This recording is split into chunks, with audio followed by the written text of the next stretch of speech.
నుంచి వాక్యం చదువుకుందాం. యెషయా రాసిన గ్రంథం 62వ అధ్యాయం 5వ వచనం. యవనుడు కన్యకను వరించి పెండ్లి చేసుకున్నట్లు నీ కుమారులు నిన్ను వరించి పెండ్లి చేసుకునేటరు. పెండ్లి కుమారుడు పెండ్లి కూతురుని చూచి సంతోషించినట్లు నీ దేవుడు నిన్ను గూర్చి సంతోషించును. నీ దేవుడు నిన్ను గూర్చి సంతోషిస్తున్నాడు. ఈ 62వ అధ్యాయంలో తన ప్రజల విషయమై దేవునికి కలిగిన దుఃఖాన్ని గురించి ముందు అధ్యాయాల్లో కూడా చెప్పాడు. వాస్తవంగా యెషయా ఒక ప్రత్యేకమైన ప్రవక్తగా మనకు బైబిల్లో కనబడిన ప్రారంభంలో 5 అధ్యాయాల వరకు దైవ ప్రత్యక్షత, దేవుని దర్శనం కలగనంత వరకు యిర్మీయా ఎంత కఠినంగా మాట్లాడాడో, యెహెజ్కేలు ఎంత కఠినంగా మాట్లాడాడో దాదాపుగా అంత కఠినంగా యెషయా ప్రవచించినట్లు మనం చూస్తాం ప్రజలతో. 5 అధ్యాయాలు వారి జీవితాల్లో జరిగిన అవిధేయతను, వారి జీవితాల్లో కనబడుతున్న అపవిత్రతను వేలెత్తి చెప్తూ చెప్తూ చెప్తూ చెప్తూ వచ్చాడు. ఎద్దు గాడిద పోలిక మొదటి అధ్యాయంలో, చేతులు రక్తంతో తడిసున్నాయి అని, దేవునితో వివాదం కలిగి ఉన్నారు అని, రండి సమాధానం పడదామంటూ ప్రారంభించిన ఆయన 2వ అధ్యాయంలోను, 3వ అధ్యాయంలోను, 5వ అధ్యాయంలోకి వచ్చిన తర్వాత ఇక మీకు నాశనం తప్ప మరొకటి లేదు అంటూ ఒక ద్రాక్ష తోటను గురించిన ఎగ్జాంపుల్ చెప్పాడు. దానికి మంచి ద్రాక్ష తోటను నాటాను, చుట్టూ కంచె వేసాను, నీళ్లు పెట్టాను, రాళ్ళు దానికి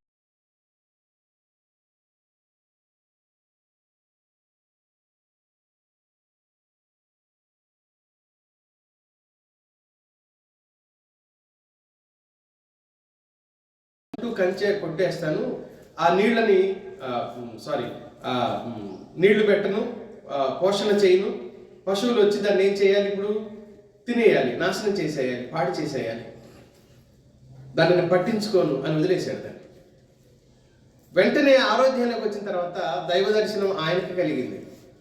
అప్పటి వరకు ప్రజల్ని మీరు పాపాత్ములు, మీరు దౌర్భాగ్యులు, మీరు దిక్కుమాలిన వాడు అని తిట్టి ఆయన ఏమనుకున్నాడు అని అంటే, నేను పాపాత్ముణ్ణి అంటూ ప్రారంభించాడు.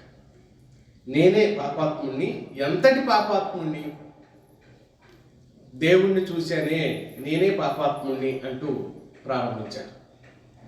ఆ తర్వాత తన ప్రవచనం పూర్తిగా మారిపోయింది. 7వ అధ్యాయంలోకి వచ్చాడు. 7వ అధ్యాయంలోకి వచ్చిన తర్వాత నిరీక్షణతో కూడిన మాటలు. యెషయా గ్రంథం అంతా మనకేం చెప్తుంది అంటే, ఒక నిరీక్షణ, ఒక నమ్మకం, ఒక విశ్వాసం. 7వ అధ్యాయం 14వ వచనంలో ఏముంది? కన్యక గర్భవతి కుమారుణ్ణి కంటుంది, మెస్సియా రాబోతున్నాడు, దేవుడు మీకు తోడుగా ఉండబోతున్నాడు.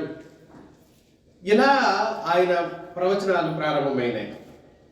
ఇలా దేవుని కృపను అత్యధికంగా ప్రబలంగా చెప్పడానికి ఆయన ప్రయత్నం చేశాడు. దేవుడు ఆ రకంగా ఆ ప్రవక్తని వాడుకున్నాడు.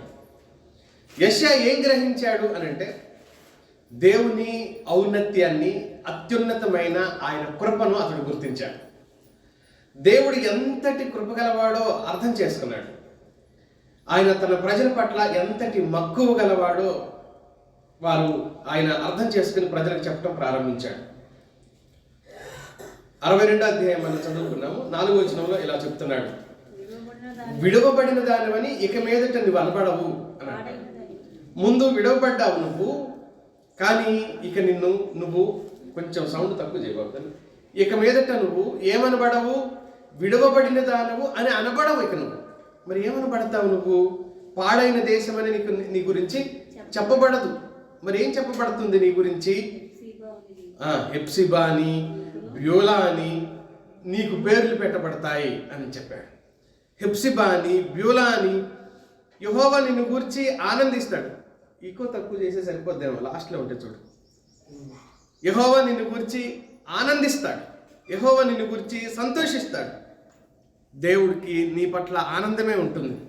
ఎప్పుడు ఇదంతా అంటే ఆయన కృపను ఒక వ్యక్తి అర్థం చేసుకోగలిగిన నాడు, ఆయన కృపను ఒక వ్యక్తి అర్థం చేసుకొని ఆ కృపను బట్టి ఆ వ్యక్తి కృపలో ఆనందించగలిగినాడు, ఆ వ్యక్తి కృపలో సంతోషించగలిగినాడు. విశ్వాసులంగా, దేవుని పిల్లలంగా కృపను అర్థం చేసుకోవటం. ఇప్పుడు 5వ వచనం చదువుతాం. లాస్ట్ లైన్లో ఈ మాట అన్నాడు, నీ దేవుడు నిన్ను గూర్చి సంతోషించును అనే మాట. ఆయన మనల్ని గూర్చి సంతోషించడం. తప్పిపోయిన వాడు అని చెప్పబడుతున్న ఆ కుమారుడు తండ్రిని విడిచిపెట్టి దూరదేశం వెళ్ళిపోయి తిరిగి వచ్చే ఆ సమయంలో అతని పట్ల తండ్రి ఆలోచన ఏంటి, అతని పట్ల తండ్రి ఉద్దేశం ఏంటి, తండ్రి పరిగెత్తిన విధానం ఒకసారి జ్ఞాపకం చేసుకోండి. తండ్రి పరిగెత్తి ఆ కుమారుణ్ణి కౌగిలించుకొని మెడ మీద పడి ముద్దు పెట్టుకున్న ఆ సందర్భాన్ని జ్ఞాపకం చేసుకోండి. మనిషి పట్ల, ఆఖరికి తప్పిపోయిన వాడి పట్ల కూడా ఆయనకి అంతటి ప్రేమ, మక్కువ, కనికరం ఉంది అని వాక్యంలో మనం ఆలోచన చేయగలుగుతున్నాం. అనేక సందర్భాలు మనకు తారసపడుతూనే ఉన్నాయి. దేవుని కృపకు, దేవుని ప్రేమకు రాయి రప్ప మాత్రమే స్పందించకపోవచ్చు, ఎందుకంటే వాటికి మనసు లేదు కాబట్టి, వాటికి హృదయాలు లేవు కాబట్టి రాయి రప్ప మాత్రమే బహుశా స్పందించకపోవచ్చు దేవుని అద్భుతమైన కృపకు. భూమి మీద చాలా మంది బ్రతికుండగానే దేవుని కృపను అర్థం చేసుకోలేరు. విశ్వాసులు అని చెప్పబడుతున్నప్పటికీ కూడా దేవుని కృపను అర్థం చేసుకోకుండా బ్రతికే వాళ్ళు చాలా మంది ఉంటారు. దేవుని గురించిన గ్రహింపు ఉన్నా కూడా కాలమంతా వారి జీవితంలో వ్యర్థంగా గడిచిపోయి అది నామకార్థంగా మిగిలిపోతున్న సందర్భాలు మనం చూడవచ్చు కొంతమంది జీవితాల్లో. ఓ ధనవంతుడి గురించి మనం బైబిల్లో చదువుతాం. లూకాసు వార్త 16వ అధ్యాయంలో ఒక ధనవంతుడు. ఆ ధనవంతుడు కాలాన్నంతా వ్యర్థం చేసుకున్నాడు, సమయాన్ని వ్యర్థం చేసుకున్నాడు. ఓ రోజు పాతాళంలో బాధపడుతూ కనులెత్తి దూరంగా ఉన్న అబ్రహామును చూసి ఇలా అంటున్నాడు, తండ్రివైన అబ్రహామా, నా దప్పిక చల్లార్చే ప్రయత్నం ఏమైనా చేయి, ఆ లాజర్ను పంపించు అంటున్నాడు. అంటే అబ్రహాము తండ్రి అనే స్పృహ అతనికి ఉంది. అబ్రహాం ఎవరో తెలుసు, అతడు విశ్వాసులకు తండ్రి అని. ఒకవేళ అతడు యూదుడై ఉంటే అతడి నుంచి ఆ ప్రజలు వచ్చారు కాబట్టి అతడు యూదుడై ఉంటే ఒకవేళ అతడు అబ్రహాముకి ఆత్మీయ కుమారుడా లేకపోతే భౌతిక శరీర కుమారుడా, ఎలాగైనా అబ్రహాం ఎవరు అతనికి తెలిసినప్పుడు మరి అతడి భక్తి ఏమైపోయింది, అతడి విశ్వాసం ఏమైపోయింది, ఇతడు చివరికి ఎక్కడికి చేరుకున్నాడు? పాతాళంలోకి చేరుకున్నాడు. ఎప్పటికి స్పృహ వచ్చింది? దేవుని కృప గురించిన స్పృహ ఇప్పుడు చచ్చిపోయిన తర్వాత పాతాళంలో ఉన్నప్పుడు. అంటే భూమి మీద ఉన్న దినాలన్నింటిలో కూడా అతడు సుఖంగా ఉన్నాడు, సంతోషంగా ఉన్నాడు. దేవుణ్ణి తిట్టాడు, అసహించుకున్నాడు. దేవుడు అంటే అతడికి కోపం, దేవుడిని అతడు నమ్మలేదు, దేవుడిని అతడు పట్టించుకోలేదు అని లేదు మనకు బైబిల్లో. అలాంటి మాటలు ఏం లేవు బైబిల్లో. కానీ అతడు కూడా తానున్న స్థితిని చూసి ఇది దేవుడే ఇచ్చాడు అనుకున్నాడు తప్ప దేవునికి నేనేం చేయాలని ఎప్పుడు ఆలోచన చేయలేదు అతను. ఒకవేళ సంపన్న స్థితి, సౌకర్యవంతమైన స్థితి, సుఖం దేవుడిస్తే ఇది దేవుడిచ్చాడు అని అంతటితోనే ఆగిపోయామే తప్ప ఇది ఇవ్వటానికి కారణం ఏంటి, నేనేం చేయాలని నాకు ఇచ్చాడు? ఆలోచించండి, నేను చెప్తున్న మాట. నేనేం చేయాలని దీనిని నాకు ఇచ్చాడు? సుఖమైన, సౌకర్యమైన, సంపన్న స్థితి అయినా ఎందుకు ఇచ్చాడు? ఆలోచించడానికి బదులుగా ఆయన కృపను వ్యర్థం చేసుకున్న వాళ్ళు చాలామంది మనం చూడొచ్చు. అంతులేని ఒక అగాధంలోకి వెళ్ళిపోయిన తర్వాత అడుగులేని గొయ్యి అని చెప్పబడుతుంది. ఆ అడుగులేని గోతులోకి వెళ్ళిపోయిన తర్వాత తాను చేసింది భక్తి కాదు అని ఎప్పుడు అతనికి అర్థమైంది అని అంటే చనిపోయిన తర్వాత అర్థమైంది. తిరిగి బాగు చేసుకునే అవకాశం అతనికి లేదు కదా. తిరిగి బాగు చేసుకునే అవకాశం లేనప్పుడు ఏం మాట్లాడగలుగుతాడు? మిత్రులారా, తప్పిపోయిన వారి, భక్తిలో తప్పిపోయిన వారి అనంతమైన దయనీయమైన స్థితి చాలా దుఃఖకరంగా, ఒక రకంగా దారుణంగానే ఉంటుంది. లోకంలో వివేకవంతమైన ఆలోచన ఏదన్నా, తెలివైన ఆలోచన ఏదన్నా ఉంది అంటే ఆయన కృపను అర్థం చేసుకుని ఆయన పాదాల చెంతకు చేరటం తప్ప మరొకటి లేదు అనే విషయాన్ని దేవుని వాక్యం మనకు తెలియజేస్తూ ఉంది. దీంట్లోంచి నేను 2-3 ఆలోచనలు మీ దృష్టికి తీసుకుని వచ్చే ప్రయత్నం చేస్తాను. కృప కలిగిన ఆ దేవుడు మనలో ప్రతి ఒక్కరిని ఆహ్వానిస్తున్నాడు. కృప కలిగిన దేవుడు మనలో ప్రతి ఒక్కరిని ఆయన ఆహ్వానిస్తున్నాడు. బలహీనతలో ఉన్న, దారి తప్పిపోయిన, తొలగిపోయిన వారిగా ఉన్న ఆ కుమారుడిలాగా, లోకస్వార్త 15వ అధ్యాయంలో తప్పిపోయిన ఆ కుమారుడిలాగా, ఒకవేళ తప్పిపోయిన మన స్థితి ఏమైనా ఉండి ఉన్నా ఆయన కృపగలవాడు కనుక ఆహ్వానిస్తున్నాడు. ఆయన ఆహ్వానాన్ని అర్థం చేసుకోగలుగుతాం. ఆయన మన మాట వరుసకు దయామయుడు, కనికరం గలవాడు, ప్రేమ గలవాడు అని మామూలుగా ప్రార్థనల్లో చేస్తాం. కానీ ఆ దయను అంతరంగంలో నింపుకోగలగటమే నిజమైన భక్తి జీవితం. ఆ దయను అంతరంగంలో స్థిరపరచుకోగలగటం, అది ఓ రకంగా తినిన పదార్థం జీర్ణమై రక్తంగా మారినట్టుగా మన విశ్వాసం నిలువెల్లా నిండిపోగలగటం. అలా నిండిపోకపోతే ఆ కృపను సరిగ్గా అర్థం చేసుకోలేదు అని కీర్తన గ్రంథంలో ఆయన ఇలా అన్నాడు.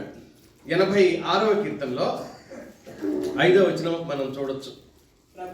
ప్రభువా, నీవు దయాళుడవు, క్షమించుటకు సిద్ధమైన మనసు గలవాడు, మొరపెట్టు వారు అందరి ఎడల కృపాతిశయములు గలవాడు. ఎవరు మొరపెట్టినా వారి పట్ల కృపాతిశయం గలవాడు. క్షమించడానికి నువ్వు ఎలా ఉన్నావు అంటున్నాడంటే ఆయన సిద్ధంగా రెడీగా ఉన్నావు అని. తప్పు చేస్తున్న వారి విషయంలో ఎప్పుడు ఉరులు కురిపించాలి, అగ్ని కురిపించాలి, ఉగ్రతను కురిపించాలి, కోపాన్ని కుమ్మరించాలి అనుకోవడానికి బదులుగా తప్పిపోయిన వారి విషయంలో ఆయన నిలబడి ఏమని చూస్తున్నాడు? ఆయన నిలబడి ఏమని ఆలోచన చేస్తున్నాడు? క్షమించుదాం అని ఆలోచన చేస్తున్నాడు. నేను క్షమించాలనుకుంటున్నాను. పొరపాటు కలిగిన వారిని, అవిధేయతలో ఉన్న వారిని, అపవిత్రతలో ఉన్న వారిని నేను క్షమించడానికి సిద్ధంగా ఉన్నాను. అతడు నా వైపు తిరిగి చూస్తే బాగుండును, అతడు నా వైపు తిరిగి చూస్తే బాగుండును అని. దేవుని వార్త మనందరికీ తెలుసు, మనలో చాలా మందికి తెలుసు. ఆయన వైపు చూస్తే కృప చూపిస్తాడు అన్న సంగతి.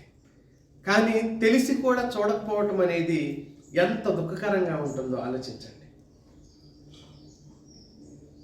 ఒకసారి రాజుగారు ఇలా అన్నారంట, నేను మన సిటీలో, పట్టణంలో మధ్యలో ఒక బురుజు ఉంది.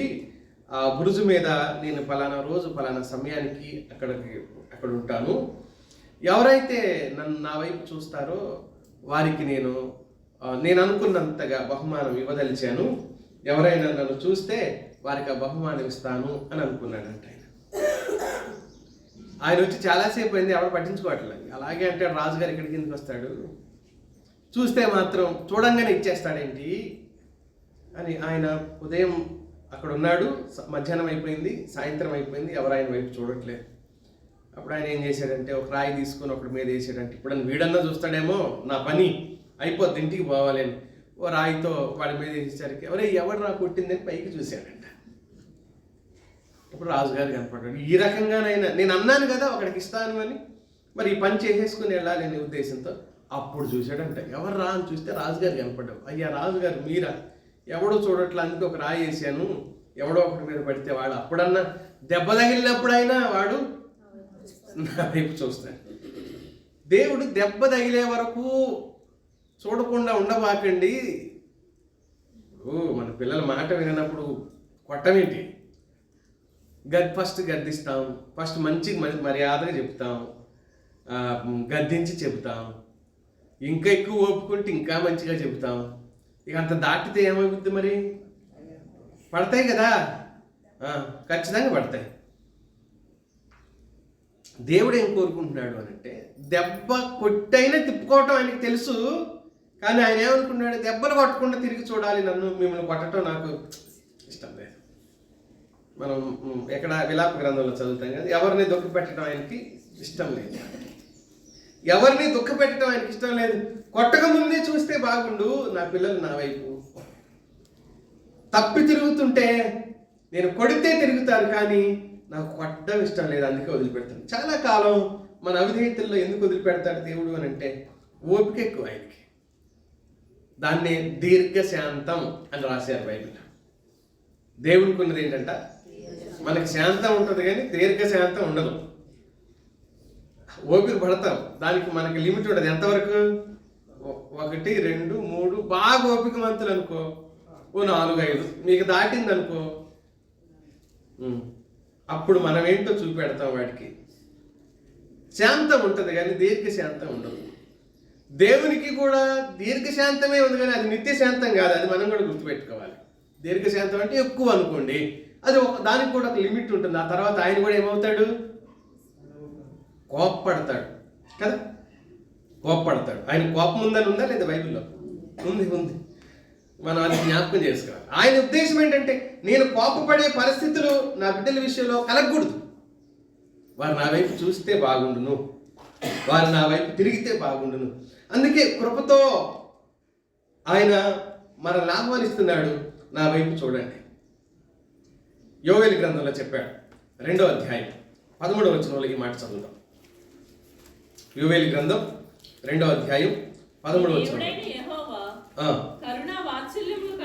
మీ దేవుడైన యెహోవా కరుణా వాత్సల్యములు గల వాడును, శాంతమూర్తియు అత్యంత కృపగలవాడునై ఉండి తాను చేయనుద్దేశించిన కీడును చేయక పశ్చాత్తాపడు.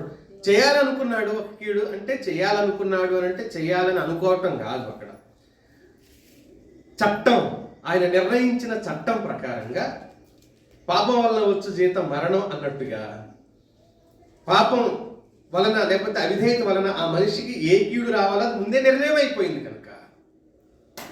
కానీ ఆయనకి ఇష్టం లేదు. ఏమి ఇష్టం లేదు? ఆ పాపం వల్ల వచ్చే జీతం మరణం అన్నాడు అనుకోండి, ఆ మరణం అతనికి ఇవ్వటం దేవునికి ఇష్టం లేదు. మరి ఏం చేయడానికి ఇష్టపడుతున్నాడు ఆయన అంటే, ఒకవేళ వీళ్ళు పశ్చాత్తాపడితే నేను క్షమించడానికి సిద్ధంగా ఉన్నాను, పశ్చాత్తాపడితే బాగుండును, నేను మన్నించి వారి తప్పుని సరిచేయడానికి ఇష్టపడుతున్నాను. ప్రతి తరంలో ప్రతి కాలంలో ఆదికాండంలో ఆదాము దగ్గర చర్చ జరిగిన దగ్గర నుంచి ప్రకటన గ్రంథంలో తెగుళ్ళు వస్తున్న సందర్భం వరకు కూడా, శ్రమల కాలంలో కూడా ఏమంటాడు? వారికి కలిగిన శ్రమను బట్టి వారు ఆయనను పరలోకమందున్న దేవుణ్ణి దూషించిరే గాని మారు మనసు పొందిన వారు కారు అని చదువుతాం. చివరి వరకు ఆయన ఏం కోరుతున్నాడు? మనిషి నుంచి మార్పును కోరుతున్నాడు, మారాలి అని కోరుతున్నాడు. మార్పు చెందితే బాగుండును అని ఆయన కోరుకుంటున్నాడు. ఆయన అదే మనిషి నుంచి ఆశిస్తున్నాడు. మిత్రులారా, చివరి పుస్తకం మలాకీలో ఇలా అన్నాడు, 3వ అధ్యాయంలో,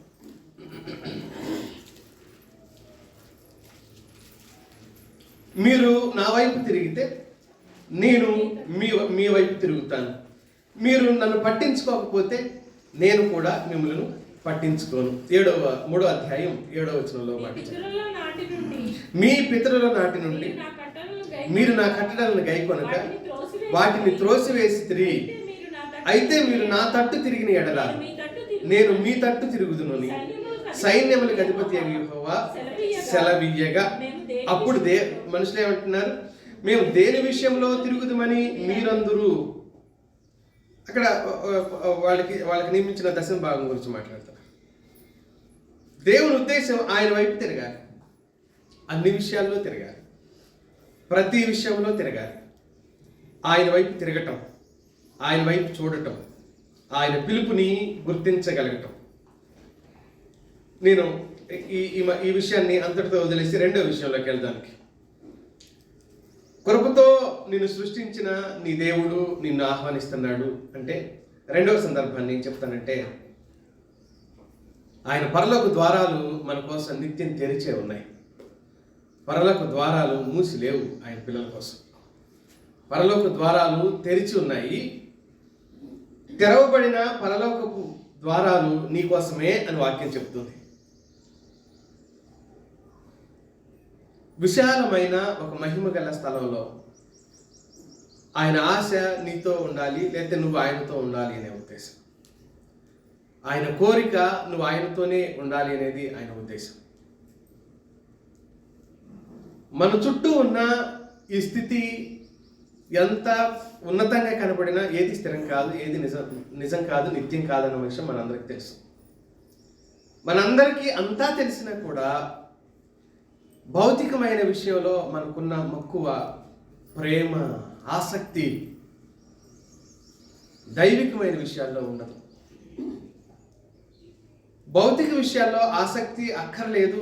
జీవనం గురించి, సంపాదన గురించి, డబ్బుల గురించి ఆలోచన అక్కర్లేదు అని బైబిల్ ఎప్పుడు చెప్పలేదు.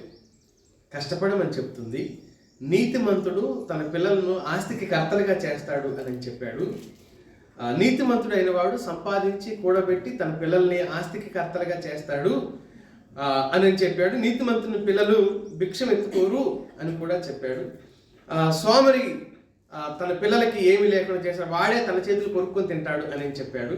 కనుక సంపాదించటం తప్పని బైబిల్ ఎప్పుడు చెప్పాడు. నీ బ్రతుకు దానికోసమే అని అనుకోవటం తప్పని చెప్పాడు. సంపాదించటం తప్పని ఎప్పుడు దేవుడు తన వాక్యంలో చెప్పలేదు. కానీ నువ్వు ఉన్నదే అందుకు, నీ బ్రతుకే అందుకోసమే నేను ఉంది అనే భావనే తప్పు అని దేవుని వాక్యం. నేను ఆ భావన నాకు ఎప్పుడు ఉంది, నాకు లేదు కదా ఆ భావన అని ఒకవేళ మనం మా బిపెట్టి మాటలు మాట్లాడినా, మన నిర్ణయాలు, మన కాలంలో దేవునికి మనం కేటాయించే సమయాలు, మనం దేనికి ప్రాధాన్యతనిస్తున్నాం అనేది రుజువుపరుస్తుంటాయి అన్నమాట. మన ప్రయారిటీస్, ప్రాధాన్యతలు దేని మీద, దేనికోసం, దైవిక విషయాల్లో ఎలా ప్రాధాన్యత ఇస్తాం, భౌతిక విషయాల్లో ఎలా ప్రాధాన్యత ఇస్తాం, ఈ రెండింటికి మనమే కంపేర్ చేసుకుంటే, బయట వాళ్ళు ఎవరో కంపేర్ చేసి మనకు చెప్పవలసిన అవసరం లేదు. మనమే కంపేర్ చేసుకోగలిగితే, మనమే ఆలోచన చేయగలిగితే అప్పుడు మనకు చాలా విషయాల పట్ల అవగాహన కలుగుతుంది. చాలా విషయాలను మనం ఆలోచన చేసుకోవచ్చు. ఈ నిత్యత్వం గురించి ఆలోచన, మళ్ళీ ఆ ధనవంతుడు గురించే ఆలోచన చేస్తే, భూమి మీద ఉన్న కాలంలో ఏ రోజు కూడా ఆ వ్యక్తి దైవిక విషయం గురించి ఆలోచన చేసి ఉండకపోవచ్చు. ఒకవేళ ఆలోచన చేసిన దానికి అంత ప్రాముఖ్యత ఇచ్చి ఉండకపోవచ్చు. ఈ భూమి మీద జ్ఞానవంతులంగా, వివేకవంతులంగా, తెలివైన వారంగా, ధనవంతులంగా, గొప్పవాళ్ళంగా కనబడిన నిత్యత్వపు ఆస్తిని కూడబెట్టుకోకపోతే, నిత్యత్వపు ఆస్తిని మనం సమకూర్చుకోకపోతే పరలోకంలో కూడా దౌర్భాగ్యులుగా మిగిలిపోతాం. పరలోకం చేరితే చాలా, మనం అల్పుడిగా ఎంచబడితే, అక్కడ మనం అల్పుడిగా ఎంచబడితే, అందులో కూడా స్థానాల గురించి చాలా చెప్తుంటాడు. సరే, స్థానాల సంగతి పక్కన పెట్టండి. పరలోకం చేరి నువ్వు పెళ్ళికి పిలిచి అందరూ మనల్ని ఒక్కళ్ళే పట్టించుకోలేదు అనుకో, తెలిసిన వాళ్ళు కూడా, మనకేమనిపించింది? ఉండబుద్ధి అయితే అక్కడ ఫోటో దిగుదారా అంటున్నారు అనుకో, మీరు మమ్మల్ని పట్టించుకోలేదు కానీ ఫోటో కావాలన్నా మీతో, మాకు ఫోటో ఏమొద్దు, ఇక నేను పోతున్నా, వాళ్ళకి అప్పగించాల్సిందేదో అప్పగించేసి మేము పోతున్నా బాయ్ అని చెప్పేసి వెళ్ళిపోతాం. అవసరమైతే చెప్పకుండా పోతాం, నలుగురు చెప్పుకుంటూ వస్తాం బయటికి. ఏమని? మరి వాళ్ళకి చెప్తాం, మిగతా వాళ్ళకి చెప్తాం, ఎందుకంటే వాళ్ళ సంగతి వీళ్ళకి అర్థం అవ్వాలి అన్నట్టు. పరలోకం చేరిన చాలామంది ఈ ఆలోచన ఉంటే, ఈ స్థితి వాళ్ళకి ఎదురైతే కారణం ఏంటి అంటే, భక్తి జీవితంలో సరైన విధానాన్ని వారు అనుసరించలేదు కాబట్టి, భక్తి జీవితంలో సరైన మార్గనిర్దేశకం వారి జీవితంలో లేదు కాబట్టి, భక్తి చేస్తున్నాం అని అనుకున్నామే తప్ప అది సరైనది కానట్లయితే, ఒకవేళ తెరవబడిన ద్వారాలను అర్థం చేసుకోని వారిగా ఉన్నట్టయితే మనం, అందుకనే ఓ భక్తుడు 16వ శతాబ్దానికి సంబంధించిన ప్యూరిటన్స్కి సంబంధించిన ఒక భక్తుడు ఇలా అంటాడు, పరలోకం అయితే చేరతాం కానీ ప్రభు, ఒకవేళ నేను నీ ముఖాన్ని చూడలేకపోతే, సిగ్గుతో అవిధేయతలు ఉంచుకొని అంతరంగంలో, పొరపాట్లు బలహీనతలు ఉంచుకొని అంతరంగంలో, పరలోకమైతే చేరాను, నీ ముఖాన్ని చూడలేకపోతే, నీ కళ్ళల్లోకి కళ్ళు పెట్టి చూడలేకపోతే నా బ్రతికెందుకు, నా భక్తి ఎందుకు? నీ ముఖాన్ని, నీ ముఖారవిందాన్ని చూడలేని పరలోకం నాకెందుకు? అక్కడ చేరి నువ్వు నా ఎదురుగా ఉంటే, నేను తలదించుకొని ఒక దొంగలాగా అక్కడ ఉంటే అది నాకు పరలోకం ఎలా అవుతుంది ప్రభు అన్నాడు థామస్ వాట్సన్ అనే ఒక భక్తుడు. నీ ముఖాన్ని నేను చూడకపోతే అది నాకు పరలోకం ఎలా అవుతుంది? అది నాకు పరలోకం కాదే, అది నాకు పరలోకం అవ్వదు. బహుశా చాలామంది జీవితాలు అలాగే ఉంటాయి. సరి చేయబడని, కడగబడని, శుద్ధి చేయబడని, భక్తి జీవితాలు ఒకవేళ వీరు కలిగి ఉంటే అది చాలా దుఃఖకరం. ఆయన ఏమంటున్నాడు? నిన్ను నా ప్రక్కనే కూర్చోబెట్టుకోవాలనుకుంటున్నాను. ఎఫెసీ పత్రికలు చెప్పాడు కదా, పాపం చేత అపరాధం చేత చచ్చిన ఈ మనిషిని ఎక్కడ కూర్చోబెట్టుకోవాలనుకున్నాడు ఆయన? తనతో పాటు అనే మాటను మనం చదువుతాం. తనతో పాటు కూర్చుండబెట్టుకోవాలనుకున్నాడు. తనతో పాటు కూర్చుండబెట్టుకోవాలనుకున్న ఆ మాటను మనం అర్థం చేసుకోకపోతే, మనం దానిని ఆలోచన చేసుకోకపోతే 3, 4, 5 వచనాల్లో చదవమ్మా. మనలను ఆయనతో కూడా లేపి పరలోకమందు ఆయనతో కూడా కూర్చుండబెట్టును. ఒకసారి 5వ వచనం, 4, 5 కలిసి ఉంటాయి, చదవండి. అయినను దేవుడు కరుణా సంపన్నుడై ఉండి మనము ఆయన మన అపరాధముల చేత చచ్చిన వారమై ఉన్నప్పుడు చూపిన తన మహా ప్రేమ చేత మనలను క్రీస్తుతో కూడా బ్రతికించెను. కృప చేత మీరు రక్షింపబడి ఉన్నారు. క్రీస్తు యేసునందున ఆయన మనకు చేసిన ఉపకారము ద్వారా అత్యధికమైన తన కృపా మహదైశ్వర్యమును రాబో యుగములలో కనపరచు నిమిత్తం ఆయన మహిమాన్వితమైన కృప. రాబో యుగం ఎక్కడుంది? పరలోకంలో. ఆ మహిమాన్వితమైన స్థితిలో నిన్ను చూడాలని దేవుడు కోరుకుంటున్నాడు. మహిమతో నింపబడిన నిన్ను చూడాలని ఆయన కోరుకుంటున్నాడు. మహిమతో నింపబడిన నిన్ను ఇప్పుడు 7వ వచనంలో చూడండి. పరలోకమందు ఆయనతో కూడా కూర్చుండబెట్టుకోవడానికి ఇష్టపడుతున్నాడు. మహిమతో కూడిన నిన్ను మహిమలోకంలో మహిమాన్వితుడైన ఆ దేవాది దేవుడు నిన్ను ఆయనతో కూడా కూర్చుండబెట్టుకోవడానికి ఇష్టపడుతున్నాడు. అందుకనే యెషయా గ్రంథంలో మనం చదివిన వాక్యం, పెండ్లి కుమారుడు పెండ్లి కుమార్తెను చూసి సంతోషించినట్లుగా నీ దేవుడు నిన్ను గూర్చి సంతోషిస్తున్నాడు అని చెప్తున్నాడు. నీ దేవుడు నిన్ను గూర్చి ఆనందిస్తున్నాడు అని చెప్తున్నాడు. చివరి మాట నేను జ్ఞాపకం చేస్తాను. 3వ ఆలోచన, తలంపును మీ దృష్టికి తీసుకుని వచ్చి, మన స్థితిని పరిస్థితిని ఇహమందైనా పరమందైనా ఉన్నతమైన స్థితిలోనే ఉండాలి, చూడాలి అని ఆయన కోరుకుంటున్నాడు. ఉన్నతమైన స్థితిలోనే ఉండాలి, చూడాలి అని ఆయన కోరుకుంటున్నాడు. ఆయన అన్నాడు, నువ్వు అప్పు ఇచ్చేదవు కానీ అప్పు చేయవు అని అన్నాడు. తలగా ఉంటావు కానీ తోకగా ఉండవు అని చెప్పాడు. దేవుని వాగ్దాన వచనాలలో అదొక ఆశీర్వాద వచనం. మనం ఏం చేయకుండా ఉంటామంటాడు? అప్పు చేయకుండా ఉంటాము అని అన్నాడు.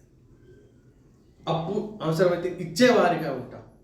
ఇచ్చే స్థితి అది ఆశీర్వాదకరమైన స్థితి. అప్పు చేసే స్థితి చెప్పండి, ఇప్పుడు అదే ఏమవుతుంది మరి? ఖచ్చితంగా మనం అప్పు చేసే స్థితిలోకి వెళ్ళిపోయాము అంటేనే ఆయన ఆశీర్వాదం మన మీద లేదని చెప్పుకోవాలి. అప్పుల పాలైపోతున్నాము అంటేనే ఆయన ఆశీర్వాదం మన మీద లేదని చెప్పుకోవాలి. కనుక ప్రియమైన మిత్రులారా, స్నేహితులారా, మన రాబడి చిన్నదా పెద్దదా అన్న విషయం పక్కన పెడితే అప్పు చేయకుండా ఉండగలుగుతున్నామా లేదనేది కూడా మనం ఆలోచన చేసుకుంటాం. అప్పు చేయకుండా ఉండగలిగే స్థితి అది అత్యున్నతమైన దైవికమైన దీవెనకరమైన స్థితిగా దేవుని వాక్యం మనకు చెప్తూ ఉంది. అందుకనే ఆయన ఉన్నతమైన స్థితిలోనే ఉంచాలి, ఆశీర్వాదకరమైన వారిగానే ఉంచాలి అని ఆయన కోరుకున్నాడు. దేవుని పిల్లలు తలగా ఇచ్చేవారిగా, ఇతరులకు ఆశీర్వాదకరమైన వారిగా, ఇతరులను దీవించేవారిగా, ఇతరులకు కృపాసహితమైన వార్తను అందించేవారిగా ఉండాలి అని దేవుడు కోరుకుంటున్నాడు. వెలుగుగా, ఉప్పుగా ఈ లోకంలో ఆయన పిల్లలు ఉండాలని ఆయన ఆశిస్తూ వచ్చాడు. యేసుక్రీస్తు వైపు తిరిగి ఆయన మీద ఆధారపడకుండా ఇవేమి సాధ్యం కావు. ఆయన వైపు తిరగకుండా, ఆయన మీద ఆధారపడకుండా ఇవేమి సాధ్యం కావు, సాధించలేము. ఆయన మీద ఆధారపడినప్పుడు మాత్రమే ఇవన్నీ మన జీవితంలో జరుగుతాయి.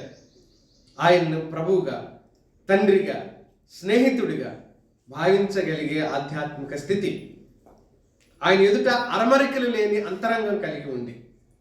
అంతరంగంలో ఆయనకి వ్యతిరేకమైనది ఏది లేకుండా ఉండగలుగుతాం. నీ కోసం దేవుడు చేయవలసిందంతా చేసేసాడు. చేసింది ఏదైతే ఉందో దాన్ని స్వతంత్రించుకోవటానికి అడుగులు వేయటమే మనం చేయవలసింది. దానిని సాధించుకోవడానికి, దాన్ని సంపాదించుకోవడం కోసం మనం చేయవలసిందే. అందుకనే ఆయన ఏమన్నాడు? నీ భారం యెహోవా మీద మోపు. భారంతో ప్రయాసపడుచున్న సమస్త జనులారా నా యొద్దకు రండి, నేను మీకు విశ్రాంతినిస్తాను. నీ భారం ఆయన మీద వేస్తే ఆయనే మోస్తాడు. గతంలో మన జీవితం ఎలా గడిచింది దాన్ని తిరిగి వెళ్ళి బాగు చేసుకుందాం. మన పొరపాట్లు, మన అవిధేయతలు, మన తొందరపాట్లు, తప్పు నిర్ణయాలు సరి చేసుకుందాం అని అనుకోవటానికి మన కాలంలోకి మనం వెనక్కి వెళ్ళలేము. టైం ట్రావెల్ చేయలేం కదా, ఆ అవకాశమే లేదు కదా. వెనక్కి వెళ్ళలేము. వెనక్కి వెళ్ళి దాన్ని బాగు చేసుకుని వచ్చే అవకాశమే లేదు మన జీవితం. కానీ భవిష్యత్తును నిర్ణయించుకోవచ్చు. భవిష్యత్తును, ఎందుకంటే మనిషిని మరమనిషిగా దేవుడు చేయలేదుగా, రోబోట్ లాగా చేయలేదుగా. మనమే నిర్ణయించుకోవచ్చు. నీ ముందు 2 దారులు ఉన్నాయి అన్నాడు. ఈ దారిలోకి వెళ్తేనేమో అది విశాలంగానే ఉంది కానీ నాశనానికి వెళ్తుందని చెప్పాడు. ఈ దారిలోకి వెళ్తేనేమో ఇరుకుగా అనిపిస్తున్నప్పటికీ కూడా ఇది నిత్యత్వానికి తీసుకెళ్తుంది అని చెప్పాడు. 2 విషయాలు చెప్పిన తర్వాత దేవుడు ఏమైనా బలవంతంగా తీసుకెళ్తాడా? మనల్ని తీసుకెళ్ళాడు కదా. నిర్ణయం మనదే. అది రక్షించబడ్డాం, అది అయిపోయింది అనుకోండి. భక్తి జీవితంలో, ఆధ్యాత్మిక జీవితంలో, ఆత్మీయ ఎదుగుదలలో, జీవనం విషయంలో, నిర్ణయాల విషయంలో, పనుల విషయంలో, అది ఏ విషయమైనా కావచ్చు. ఇప్పుడు ఏది ఏంటి అనే అవగాహన ఆల్రెడీ మనకు ఉన్నప్పటికీ కూడా మన ఎంపికలు ఏంటి అని అడుగుతున్నాను నేను. విషయం పట్ల అవగాహన మనకి కలిగినప్పటికీ కూడా, విషయం పట్ల ఆలోచన మనకు ఉన్నప్పటికీ కూడా మన ఎంపికలు ఏంటి? మనం చేసే ఈ ఎంపికల వలన, మనం చేస్తున్న ఈ ఆలోచన వలన దేవుడు సంతోషపడగలడా? ఇదే నేను చెప్పాలనుకున్న మాట. ఆయన కృపను రక్షించబడిన మనం చాలామంది తిరస్కరించే వారిగా ఉండటం, అది చాలా బాధాకరం. అది చాలా దుఃఖపెట్టే విషయం. పౌలు ఈ విషయాన్ని ఇలా మాట్లాడాడు. గలతీ పత్రిక 2వ అధ్యాయం 21వ వచనంలో అన్నాడు, నేను దేవుని కృపను నిరర్థకం చేయను. కృపకు అర్థం లేకుండా చేశారంట కొంతమంది. కృపను నిరర్థకం చేశారు. అక్కడ ఒక ఆచార సంబంధమైన భౌతికవాదాన్ని ముందుకు తీసుకొచ్చిన కొందరు భక్తులను గురించి, వాళ్ళు భక్తులే, వాళ్ళు లోకస్తులేం కాదు. వారు కూడా యేసుక్రీస్తు ప్రభు దేవుడని నమ్మిన వాళ్లే, కాకపోతే యూదా మతంలో నుంచి వచ్చిన వాళ్ళని చెప్పాడు. అక్కడ ఆచారాల వెంట వెళ్ళి మనకు ఏది క్షేమమో వాళ్ళే నిర్ణయించుకొని, ఏది మంచో వాళ్ళ మనసులోనే, ఏది లాభమో నిర్ణయించుకొని దేవుణ్ణి, దేవుడి ఆలోచనలను పక్కన పెట్టేసి భక్తి చేశారంట. అందుకని వాళ్ళు ఏం చేశారు? దేవుని కృపను నిరర్థకం చేశారు. గలతీ పత్రిక 5వ అధ్యాయం 4వ వచనం చూద్దాం. 4వ వచనం చివరి భాగంలో ఉంటున్నామండి.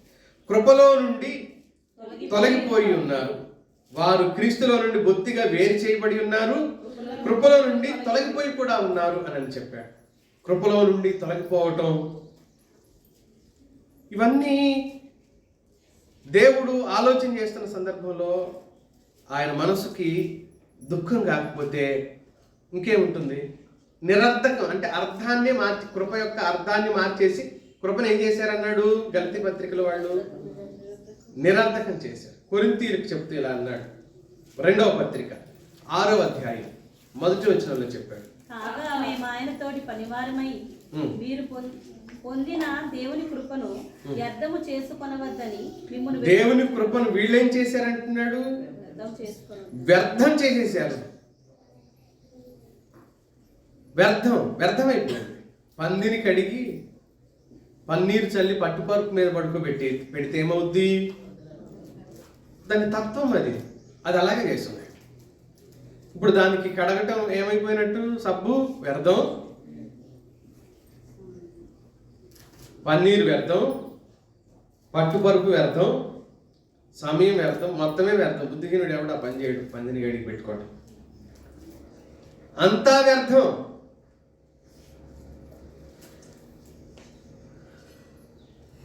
దేవుని కృపను ఏం చేశారంటున్నాడు? వ్యర్థం చేసుకోవద్దు.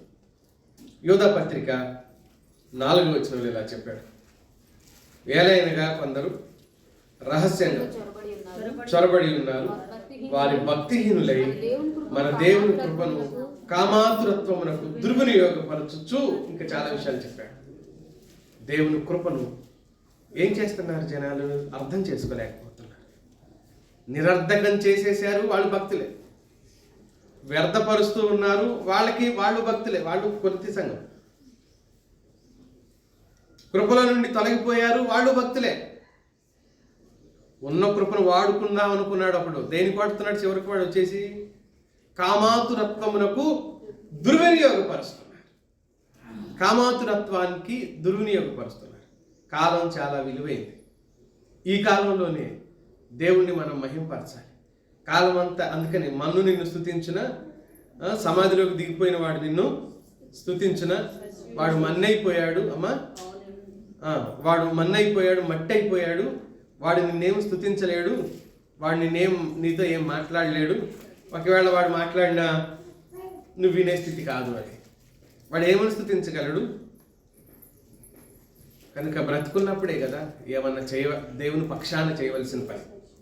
దేవుని పక్షాన నిలబడవలసి వస్తే బ్రతికి ఉండగా ఆయన కృపను అర్థం చేసుకొని, ఆయన ఆలోచనలను అర్థం చేసుకొని ఆయన సంతోషపెట్టే వారిగా ఉందాం. దేవుడు ఆ కృప మన అందరికీ దయచేయండి. తలలో ఉంచుకుందాం, ప్రార్థన చేసుకుందాం.